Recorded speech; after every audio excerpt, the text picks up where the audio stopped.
entonces voy a ver un par de ejemplos más de categorías. Como les decía, esto se conoce como la categoría de ternas y pues tenemos que decir, para dar una categoría tenemos que empezar por decir quién es la clase de objetos, ¿no? Entonces, los objetos de C son ternas E, F, F, donde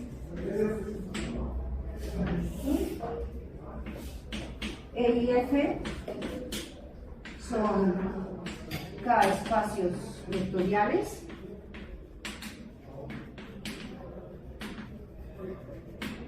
donde, bueno, K es un campo y F de E en F es una transformación libre.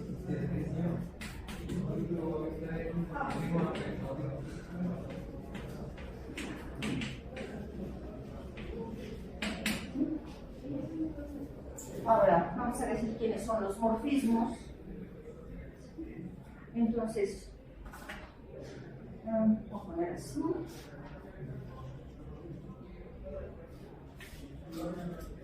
Entonces, un morfismo entre dos ternas de este tipo, en F',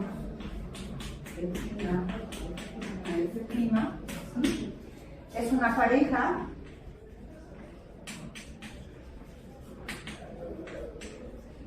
B, donde U va de E en F', de F en F', son transformaciones lineares tales que el siguiente diagrama común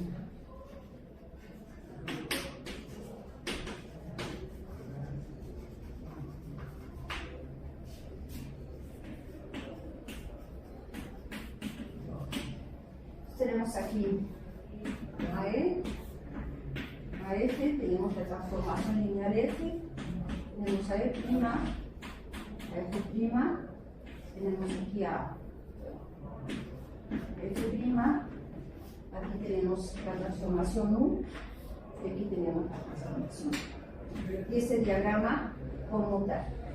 Entonces, recuerden que quiere decir que un diagrama así conmute, que la composición de esta con esta es lo mismo que la composición de esta con esta. Es decir, F seguida de B es lo mismo que U seguida de F. Ok. Entonces, y la ley de composición. ¿Puedo borrar esto de aquí?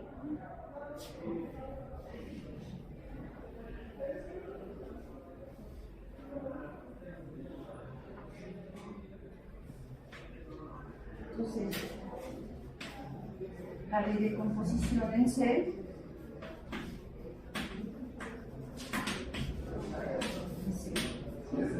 entonces tenemos aquí, por ejemplo, D, F, F',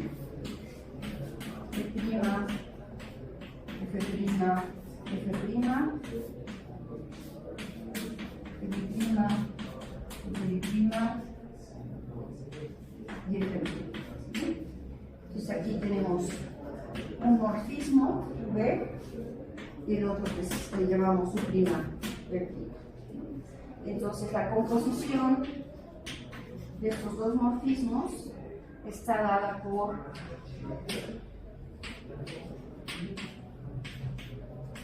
es el morfismo prima U de prima.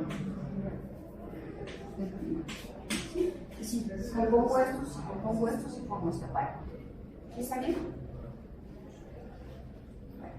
Entonces hay que checar que esto es una categoría, ¿no? Entonces, a ver, vayan diciendo, ¿qué es lo primero que debemos de checar?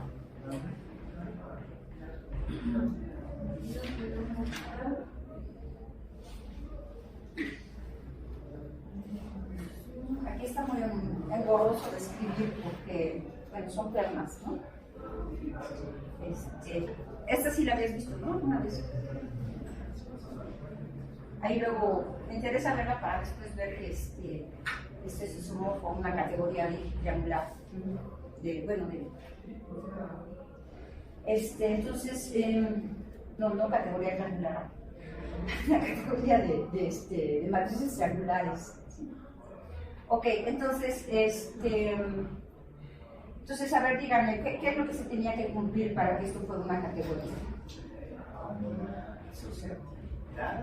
Bueno, pero antes que eso. A ver, entonces, ¿puedo borrar en medio? El conjunto de morfismos. Sí. Entonces, a ver.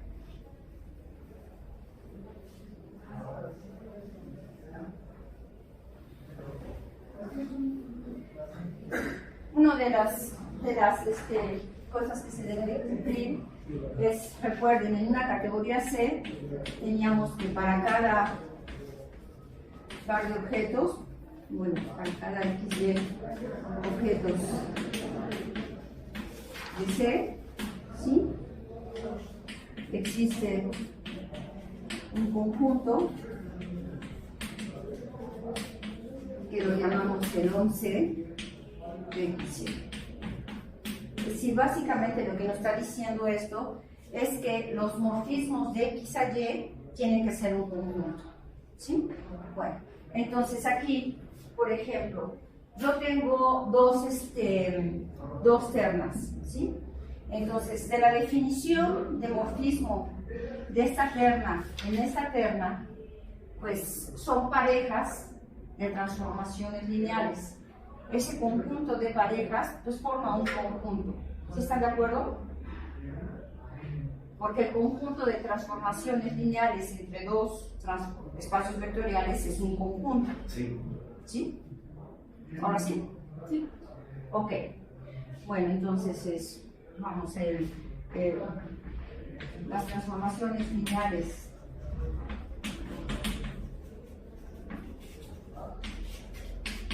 entre dos espacios vectoriales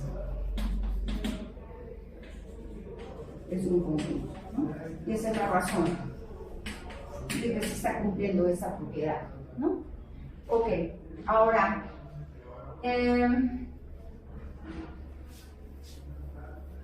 y bueno, y esto pues es el conjunto, digamos, estas parejas de aquí a acá, ¿sí?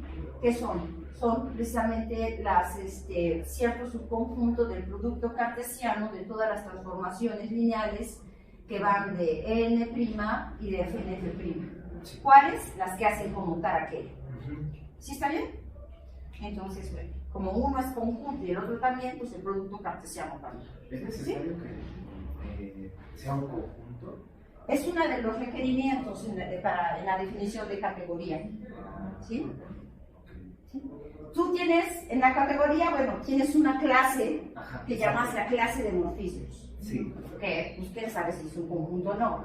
Pero cada vez que tomes un par de objetos, los morfismos que van de X a Y tienen que ser un conjunto. Es lo que nos está diciendo esto. Sí, sí, ¿Ok? Sí. Bueno, ahora,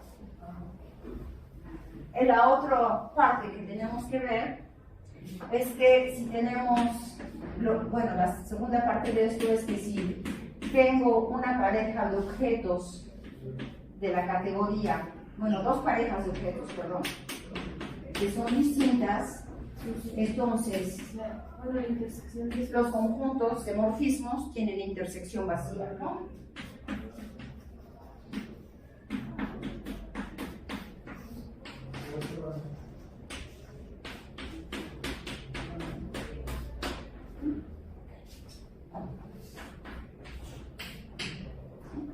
Ok. Bueno, y ahora esto, ¿por qué? Es cierto.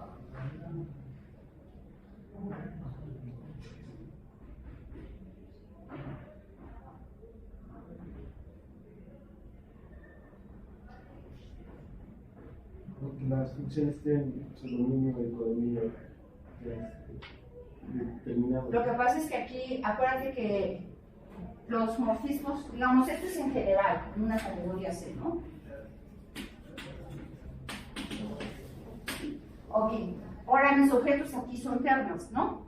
Y los morfismos son parejas de transformaciones lineales, ¿sí? Entonces, bueno, vamos a ponerle así. Vamos a llamarle, nada más para fijar ideas, vamos a llamarle epsilon, ¿sí? Todas las ternas, perdón, no las ternas, todos los, no, tengo un morfismo, supónganse que yo tengo dos objetos, ¿no? Entonces, tenemos aquí E, F, F, en prima, F prima, ¿cómo se llama? F prima, ¿no? Mejor lo voy a llamar porque si no me van a faltar. E1, F1, F1, ¿sí? Supónganse que este objeto es X y este objeto es Y, ¿no? Ok. Y luego por acá tendré a E', F', F', y por acá tengo a E1', F1' y F1'. Ok, entonces este será mi objeto X', este de acá será mi objeto Y'. Ok, ahora, entonces, si estos son distintos, ¿sí? Es decir, si la pareja XY es distinta de la pareja X', Y', pues lo que me dice es que este no es lo mismo que este y este no es lo mismo que este. ¿Ok? Bueno, entonces ahora, si yo tengo un morfismo de aquí a acá, es decir, un elemento de este OM, y tengo un morfismo de 1 aquí, ¿sí? Que es un elemento de este OM, entonces pues ninguno de esos puede estar aquí, es decir, no puedo tener ninguno que esté en los dos lados al mismo tiempo. ¿Sí está bien? Bueno, ¿y por qué? Bueno, finalmente estas son ternas, ¿sí? Para que sean, si son distintas, ¿sí? Lo que me está diciendo es que este es distinto de esta, o este es distinto de esta, o este es distinto de esta, ¿sí? Igual para este lado, ¿sí? Ok, bueno, entonces, ahora acuérdense, si E1 es distinto de E1', pues entonces U que va de 1 en E1' no pueden ser iguales. ¿Estamos de acuerdo? ¿Sí? O sea, no pueden estar. Lo mismo pasa con estos, ¿sí? Entonces, el hecho de que, bueno, primero, aquí las transformaciones lineales, acuérdense que pues, tienen un único dominio, también un único codominio, ¿no? Y aquí, bueno, pues esas transformaciones lineales que tengo aquí, esta tiene como dominio E1, como codominio E1', y esta tiene como codominio, ¿cómo se llama? Perdón, como dominio E1, Es una coma. Acá es una coma. Esta de aquí es una coma, ¿verdad? Sí, es tiene E, y esta tiene como dominio, codominio E1, ¿no? Entonces, bueno, usándole es lo que les acabo de decir, bueno, se ve que no puedo tener un morfismo que pertenezca a los dos al mismo tiempo, ¿no? Sí. ¿Sí? Ok. Muchas de esas cosas se dicen platicadas, porque si uno se pone a escribir todo, no, pues ya uno el pizarrón 8 veces, ¿no?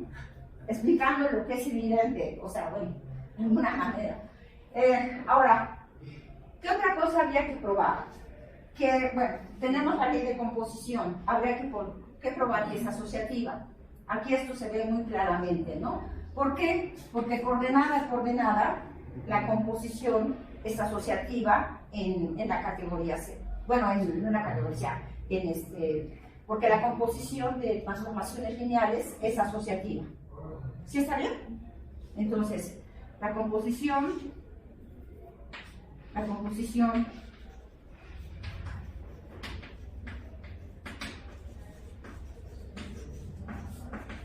de morfismos es asociativa,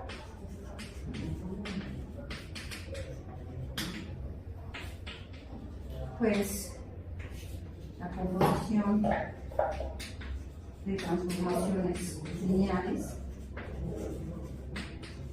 es asociativa. Okay. Y por último, hay que ver que para cada objeto hay un morfismo que es un morfismo de identidad, ¿no? Un morfismo de identidad. Ok, entonces si yo tomo un objeto aquí,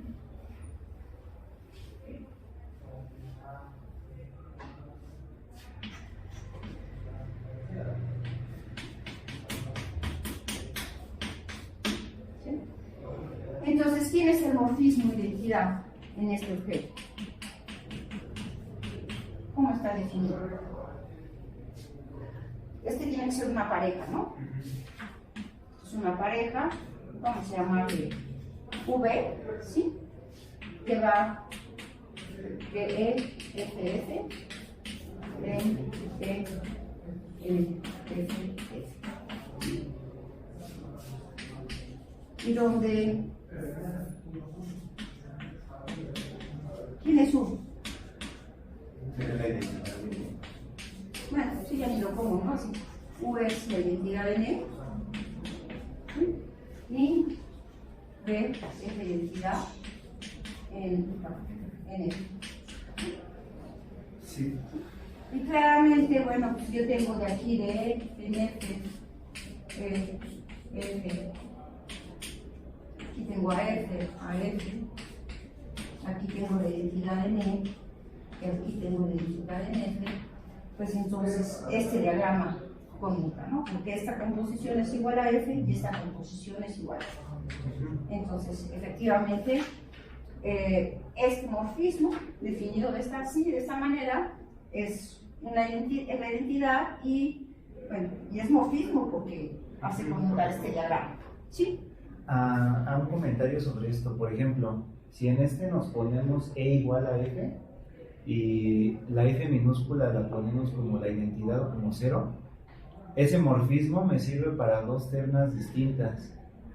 Entonces, creo que también habría que indexar los morfismos, porque sí, como parejas sí pueden coincidir en ternas distintas, cambiando la F. Ah, no, bueno, pero aquí lo que tienes aquí son morfismos distintos, ¿no? O sea, tú puedes poner la E y la F iguales, pero bueno, si tus parejas son distintas, si tus ternas son distintas, entonces las transformaciones lineales tienen que ser distintas. O sea, si tus dos ternas son distintas, pero tienes los mismos espacios vectoriales, entonces para que esas dos ternas sean distintas, entonces las transformaciones lineales tienen que ser distintas. Ajá. Ajá, por eso, una que sea la identidad y la otra 0. Ajá, sí. Entonces la pareja identidad N y identidad N me sirve en ambos casos. O sea, como es un morfismo tanto de una terna como de otra, porque conmutan los cuadrados. Pero creo que tendría que ser el mismo, tendría que ser la misma identidad. Ajá, por eso Sí. sería la misma, porque todos son No, 1. algo está mal ahí. Déjame revisarlo. Porque no, o sea, esto tiene que, sí está bien. ¿Sí? Porque aquí, bueno, si tú tienes, sí, aquí ya tenía yo las parejas X, X', Y, Y'. Entonces, si estas dos parejas son distintas, tienes dos posibilidades, ¿no? O X es distinto de X', o Y es distinto de Y', o todo el mundo es, o X es igual a X' y la otra es distinta, bueno, como sea, ¿no? Entonces, vamos a analizar esto bien, ¿sí? Pero sí tiene que salir, o sea, eso sí. Entonces, nada más hay que ver cuáles son las posibilidades, ¿no? Aquí, digamos, por ejemplo, si que X y X' sean distintas, vamos a suponer, entonces, tiene que suceder forzosamente, o E es distinto de E', o F es distinto de F', o F es distinto de F' chica, ¿no? Entonces, si tú tienes que estos son iguales, entonces estas tienen que ser distintas, ¿no? Ahora, y acá de este lado, por ejemplo, pues estas iguales, en esta ni me fijo, ¿no? Porque no me interesa si y primas son iguales o no, ¿no? Basta con que x y x primas sean distintas. Entonces ahora, esta es la parte que me estás diciendo que falla. Pues déjame pensarla, porque no debe de fallar, ¿sí? Ok. Bueno, entonces, ¿qué más? No me acuerdo. Bueno, quería yo continuar con otro ejemplo de categoría. Este es mucho más cortito. Vamos a considerar la siguiente categoría. Entonces vamos a se hace definida de la siguiente manera, ¿no? Entonces, los objetos de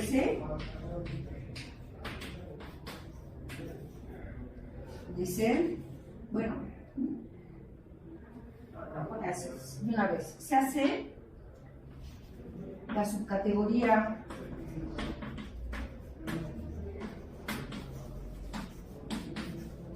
de grupos abelianos, ¿sí? Cuyos objetos son Z y Z2.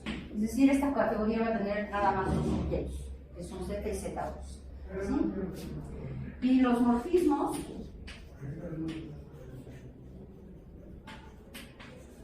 de C son la identidad en Z, la identidad en Z2, ¿sí? Y todos los morfismos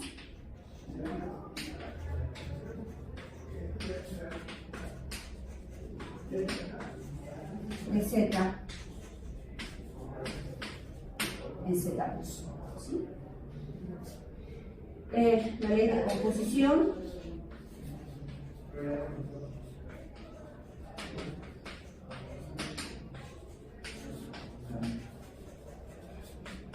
es la composición de morfismos.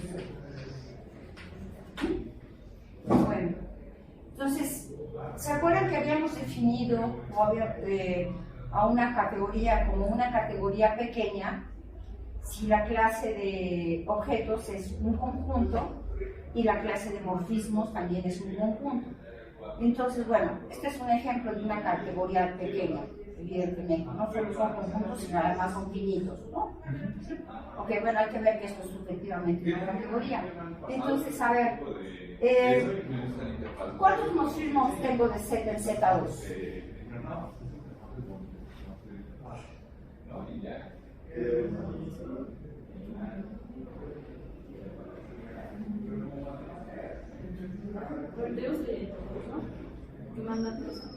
Sí. No, de Z en Z2. Sí. Tengo, los morfismos de esta categoría, perdón, son de identidad en Z, es decir, de Z2, y todos los que van de Z en Z2.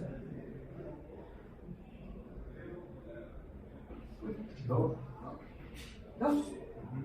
El que manda al 1 en la clase del 0 y el que manda al 1 en la clase del 1, no hay más, ¿no? ¿Sí?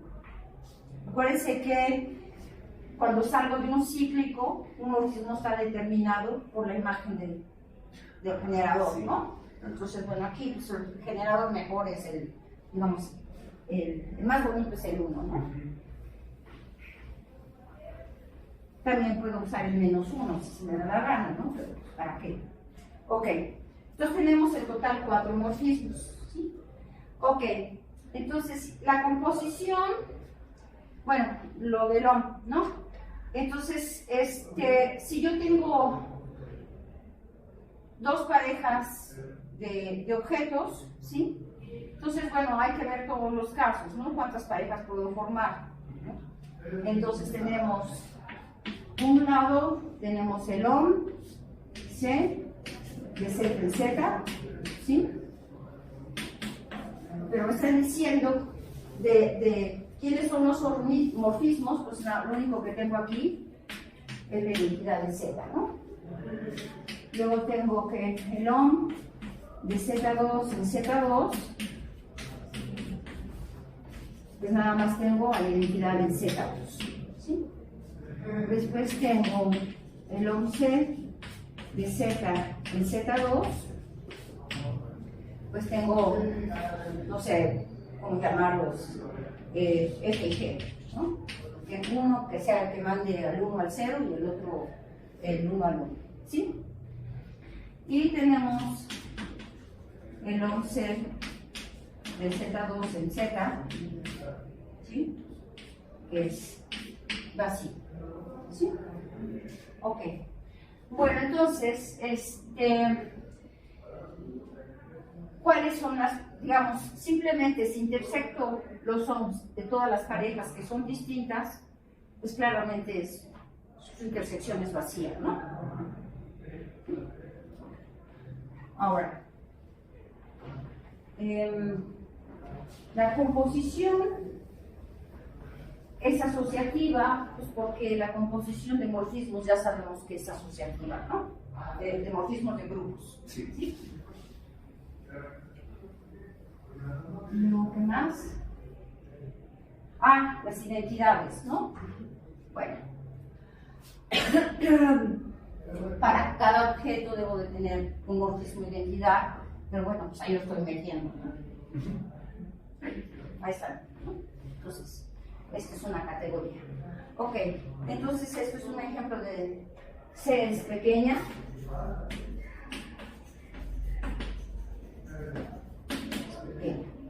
Y en la tarea, ¿qué les pido demostrar? No me acuerdo. ¿Qué puse?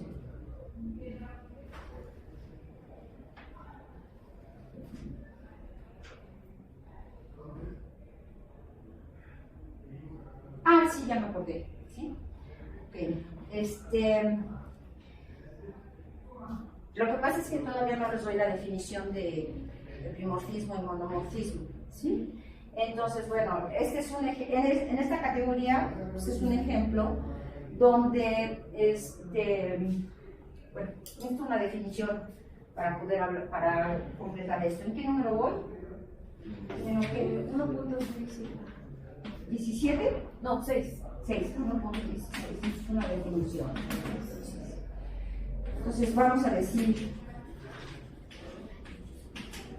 que una categoría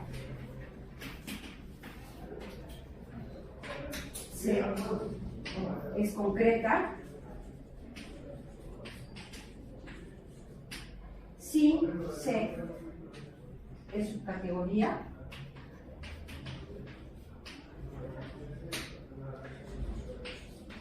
de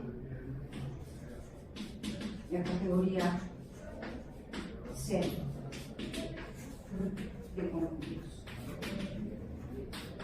Esto es, si cada objeto de C es un conjunto y cada morfismo en C es una función, entonces eso nos dice que Z es una subcategoría de la categoría de conjuntos.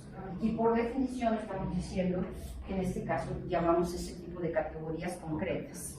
¿Sí? Ok. Bueno, entonces díganme primero si esta es una categoría concreta o no, este ejemplo. Sí, ¿no? ¿Sí? Son conjuntos. Son conjuntos. ¿Sí? Los morfismos pues, son este y este y este. Y los objetos son este y este. Entonces es una C es pequeña y concreta, ¿no? Es concreta. Ok. Bueno, entonces en la tarea, ¿sí? Bueno, en general, en cualquier categoría, uno define qué significa que un morfismo sea un epimorfismo, ¿sí? Y qué significa que un morfismo sea un monomorfismo. Acuérdense que en una categoría los morfismos no necesariamente son funciones, ¿sí? Bueno, entonces, lo que sí se puede probar, ¿sí? Es que cuando yo estoy en una categoría concreta, ¿sí? Es decir, mis objetos son conjuntos y mis morfismos son funciones, ¿sí? Entonces tiene sentido hablar de función suprayectiva, ¿sí? O de función inyectiva, ¿sí? Entonces, pues vamos a ver cuáles son las diferencias en categorías de este estilo entre los epimorfismos y los morfismos suprayectivas y los monomorfismos y los morfismos inyectivos. Es decir, ¿qué relación hay entre estos? ¿Sí? En la categoría de módulos, bueno, les digo rápidamente, aunque no se acabe el momento, pero ¿qué es un monomorfismo y qué es un epimorfismo? ¿No? Esto nada más es como para hablar del problema de la tarea, ¿no? Entonces, supónganse, tienen ustedes una categoría C, la que sea, Sí. y tienen un morfismo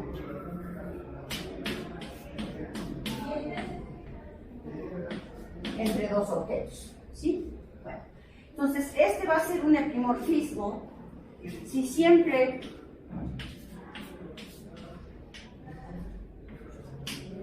que yo tenga que esta situación, que la composición de estos morfismos así me queda, son iguales, ¿sí? Entonces esto va a implicar que estos morfismos son los mismos, ¿sí? Entonces, FCB, muchas veces yo nada más le dice uno así, epimorfismo, sí pasa, ¿ok? Bueno. En una categoría, bueno, y el concepto de monomorfismo, pues es el dual, ¿no? ¿Qué quiere decir eso? Pues que cambio las fechas bueno, oiga, sí, casi, más o menos. Por el otro lado, digamos, esto fue como a la derecha, ahora lo igual es a la izquierda, ¿no? Entonces vamos a decir, por ejemplo, que F es mono, que ya uno les dice nada más mono a seca, ¿sí? Sí, siempre que yo tenga morfismos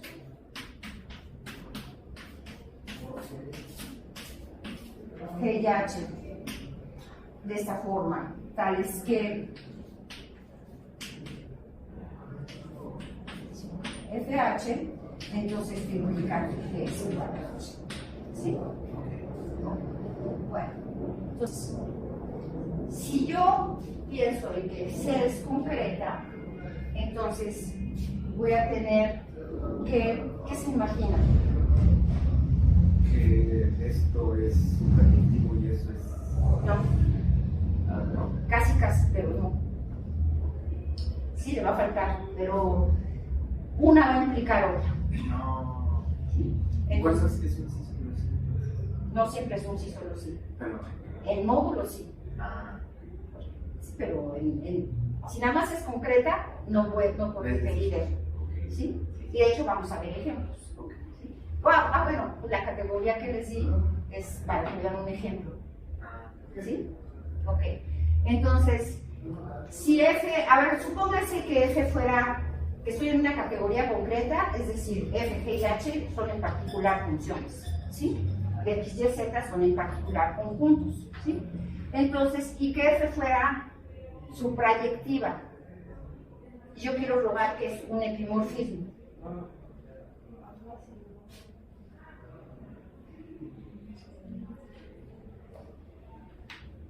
Entonces, ¿puedo borrar esto de acá?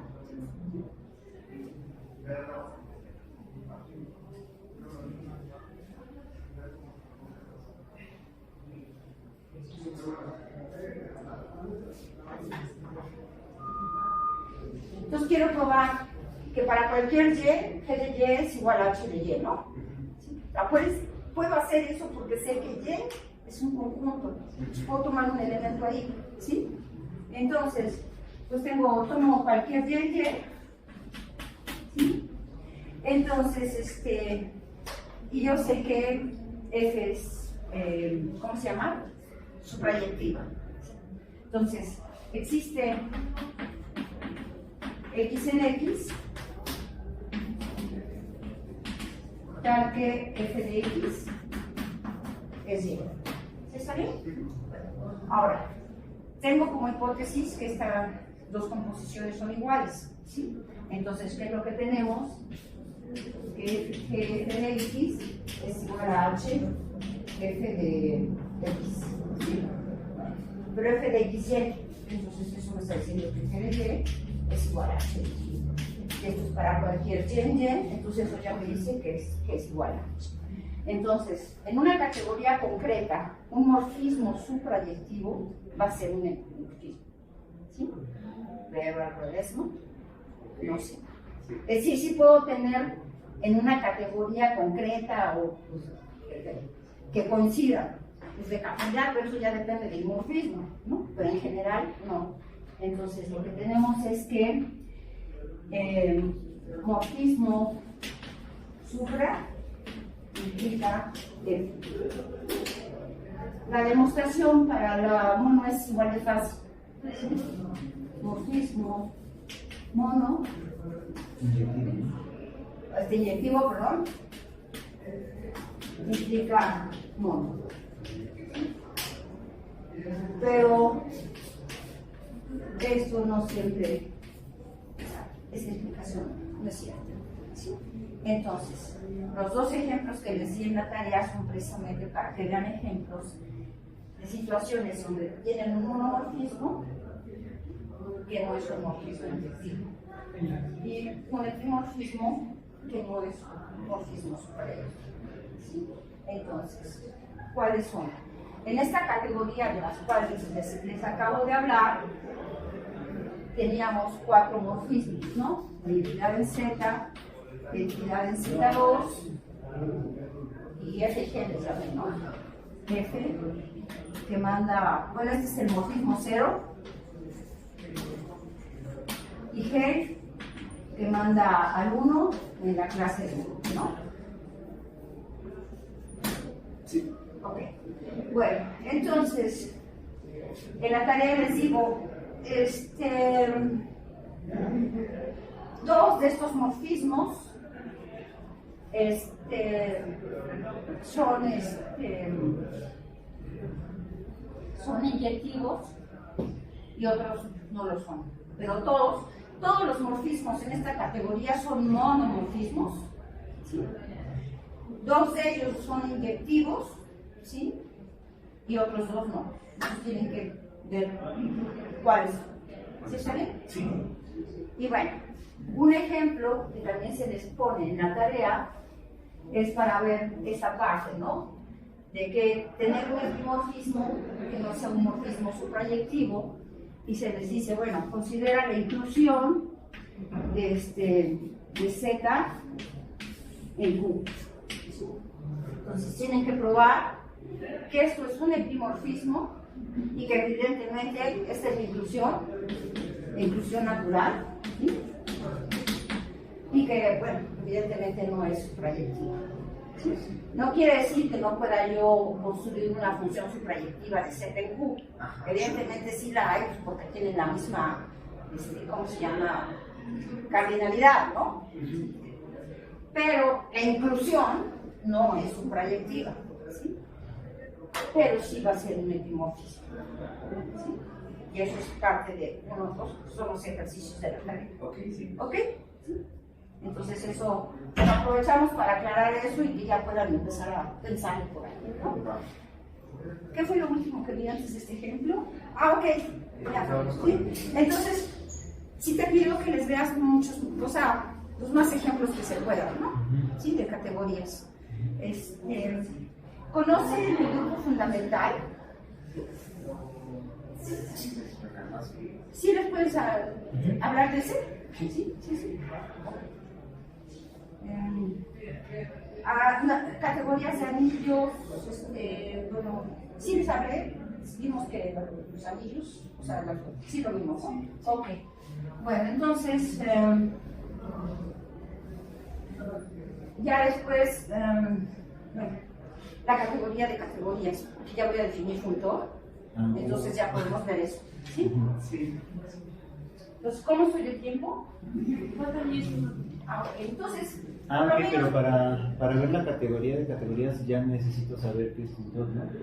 sí, por eso ya voy a definir funtor. Ah, ok. Ajá, sí, sí, sí. Bueno, a lo mejor no esta clase, pero sí la siguiente, ¿no? Sí. Bueno, entonces, 1 punto, ¿qué? 7, 17. 17. Entonces, vamos a tomar dos categorías.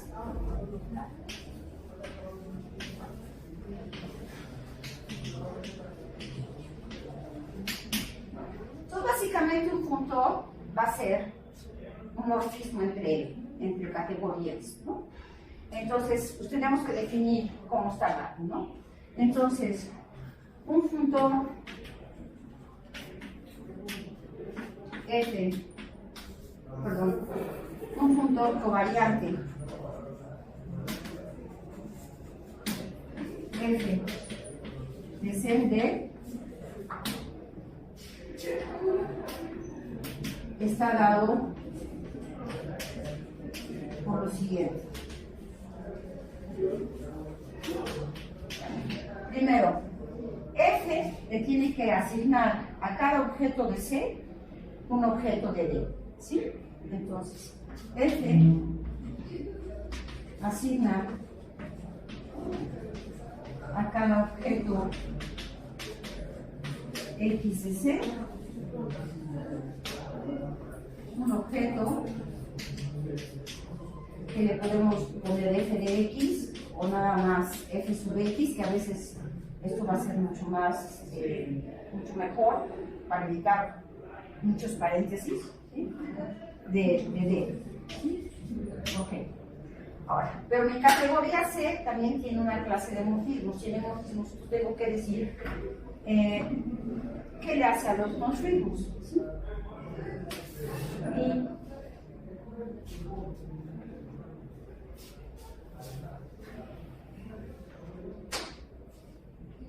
Y si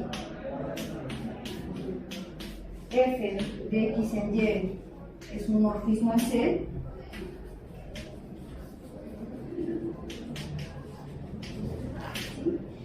F le asigna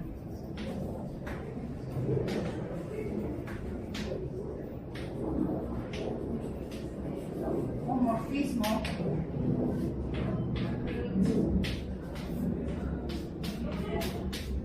que vamos a denotar como FF, que va de F de X en F de X. ¿Ok? Entonces, y tal que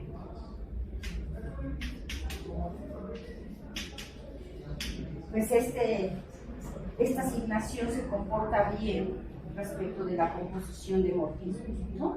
Sí. Ok. Es decir, si tenemos Pero una pregunta, F sí es una función entonces. F mayúscula. ¿eh? F es una función. Eso quiero que lo piensen. O Ah, sea, ahorita lo dejé así nada más, pero para que analicen la definición y me digan si es una función. Así como que decir que es una función de esta categoría a esta, no. Pero bueno, ¿qué tal si me restringo un poquito? O digo, si me restringo a los ohms o a las parejas de objetos o qué, o sea, piénsenlo. ok.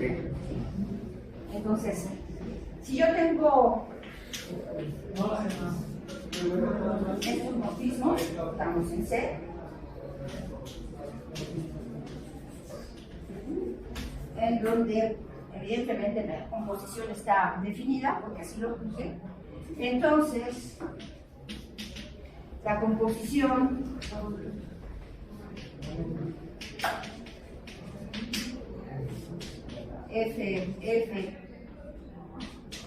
FG está definida en D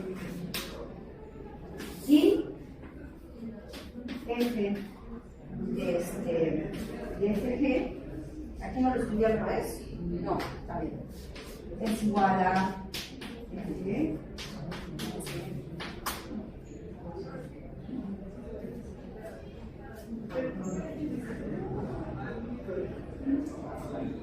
y además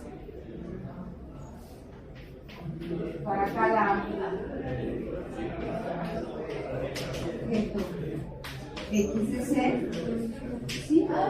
Vamos a tener que F de identidad en X tiene que ser identidad en X. Eso es lo que llamamos un punto covariante. ¿Sí? Entonces, piensen, F no voy a poder decir que es una función, porque para empezar C y D, o sea, pero a lo mejor sí puedo decir que F induce una función, morfismos, ecos, qué sé yo, y eso. Y ya me platica.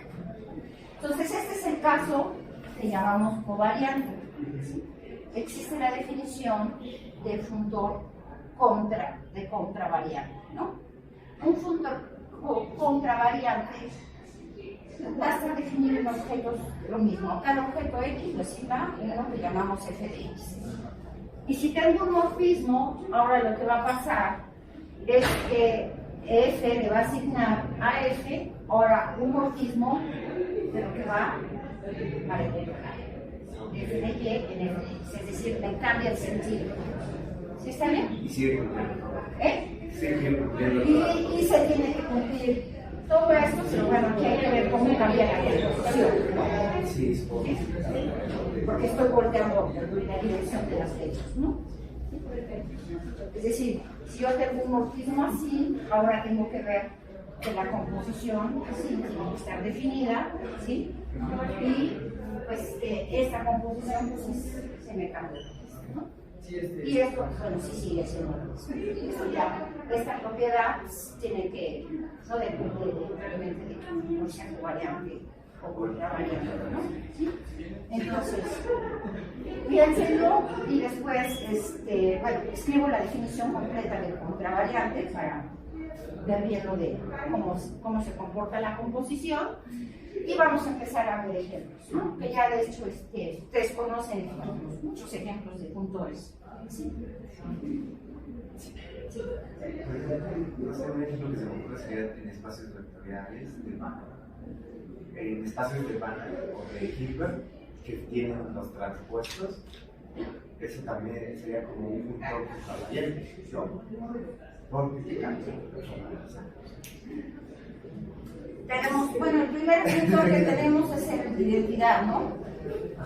Si yo tengo una categoría C, pues entonces el puntor identidad de ser C es hacer que cada objeto me lo manda ahí mismo y cada morfismo pues, también. Entonces también tendríamos una categoría de categoría. ¿Sí?